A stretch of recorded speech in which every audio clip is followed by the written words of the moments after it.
What's been the point of emphasis this week heading into such a big game on Saturday? Just trusting our instincts, trusting our game plan, trusting our timing and everything. I mean, it doesn't change how we run plays. I mean, sure, the game plan might be a little different, but we're trusting the coaches to put us in the best position to make plays and to push the ball down the field, score, and ultimately win the game. So it's just locking into the fundamentals, taking advantage of all the reps that we get, and then after practice in the off hours, making sure we're watching the film and getting into the mental preparation that we need. When you watch their film, what's the first thing that pops in their defense? They're the number one team in the country for a reason. Like, they got really good players all around. They fly around. They're disciplined, and they make really good plays. They're instinctive and rally to the ball. And but yeah, I mean, they're really talented. Like I said, they're number one team in the country. I'm excited to go down there and take on the challenge. Not a lot of people get to play number one team in the country, and to play them in an atmosphere like this with. I know you're not supposed to like pay attention to all this extra stuff, but it is pretty cool. Like, you know, the college game day and everything that's coming down there. I don't know if anyone on the team here has been a part of a college game day atmosphere, and it is pretty special. And looking forward to it and just seeing what we're made of. Sorry, can you restart? Yep. And how difficult is that for you being competitive that you are? Yeah, I mean, it's just something I have to constantly remind myself.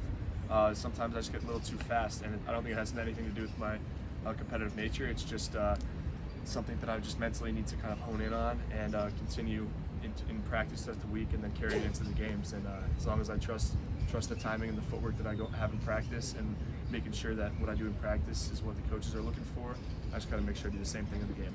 John, yeah, you talk about game day. How are you all handling all those extra things that come with your success, all the extra pulls on your time, especially in NIL when you got signings and all that? Yeah, I mean, my personal goal throughout the season was to not. I mean, it is all this new NIL stuff is exciting, and like I've taken some opportunities here and there, but a lot of people that have reached out asking to do a bunch of stuff with me, I've kind of just not even responded or just told them that, hey, like, let's connect after the season. Just because like I don't want my focus to be taken away from the main goal, which is to win football games. And specifically this week, just with all the hype around the game that's coming up, I mean, I'm sure some guys like I have some media stuff I have to do for it, but it's really not too time consuming. But get that done, do whatever our media people want us to do, and then once that's over, it's back to just regular preparation week. But it's exciting, and when you win games, there's definitely a lot more hype, and it just comes with it, and it's just a part of challenging your mental focus and preparation. So it's just going to be a good challenge for us. But their run defense is as good as it gets. Do you know you have to do more, knowing that they're going up against a team that's really stout against the run? No, I mean, I think we have as good as a run game in the country. So I mean, we're going to try to do what we can against them, and trust in the schemes. Like I said before, the coaches are going to dial up what they think is going to be most effective against them. And we trust our players, trust our running backs, trust our skills to get the ball and make plays in space. And it's just one of those things, like any other game, the flow of the game is really going to determine kind of how our game plan changes and takes course throughout the game. So we're going to prepare for anything that they might throw at us, and once we get there, we're going to figure out kind of where we want to take it as the game goes. So I trust our line, I trust our backs, and hopefully we can still run the football. You've been very effective with pressure this year. What is that?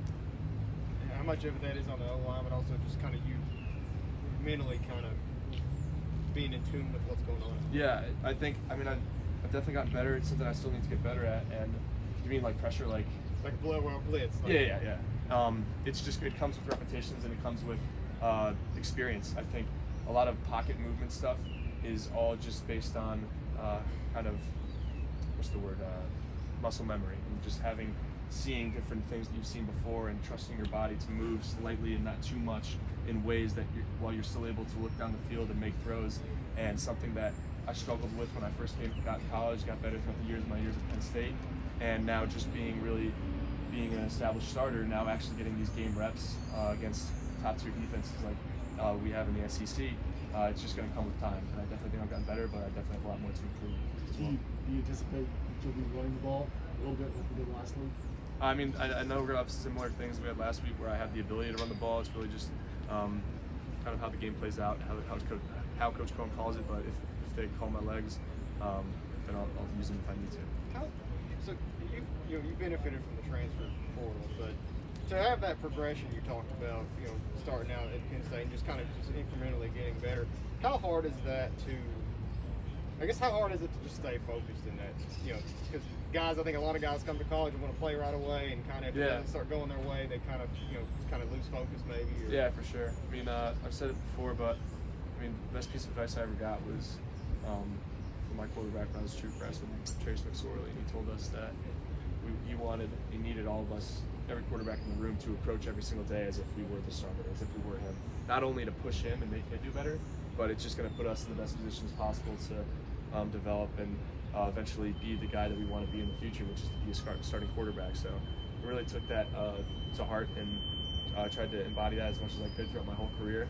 And there are definitely times where it's frustrating when I'm going out there freshman year, throwing interceptions versus the scout team every day. Not a lot of fun, but I mean, next year, second string, getting reps with the ones and everything like that. Just got to trust in the process and trust that it comes. Liam was talking about a defense like Georgia isn't going to give you many openings or opportunities to really attack and take a shot. How difficult is it to game to stay patient to allow that opening to come to you? It's just trusting our decision making and progressions. You know you can't force anything. I think sometimes when maybe a couple balls aren't there, there can be a tendency to try to force something. It could be it's kind of frustrating sometimes, but it's really just keeping that even keelness throughout every play, taking what they give you, and understanding that they got good players. They're going to make plays. There's going to be pass plays where people aren't open, and just to be smart with the ball and to either throw it away or tuck it down. And getting better at things like that is, like I said before, it just comes with the experience that I continually get every week and use to make myself a better player. But it's just it's playing the game, and you got to know that they're going to make plays and we're going to make plays, and just hopefully at the end of the day we make more plays than they do. All right, folks. I'm sorry. One more? Did you have one more? Sorry, I was going to ask. I mean, it's only the second road game of the season for you guys. Obviously, played at South Carolina, loud crowd. UGA gets loud as well. Just how do you guys kind of, I guess, funnel that and get tunnel vision going into that game? Yeah, it's just having laser focus throughout the week so that we know when we get to game time, when communication might get a little tougher to hear and everything, that they can just lock in and trust each other using physical signals opposed to verbal to I tell running backs or whatever what the protection is and things like that, utilizing clap cadence like we did against South Carolina, something that we're going to be doing again this week, and really preparing ourselves for any situation if the noise becomes an issue, because the last thing you want to do is get into an environment like that and not be able to get a snap count off. So, Okay, folks. Thank you very much.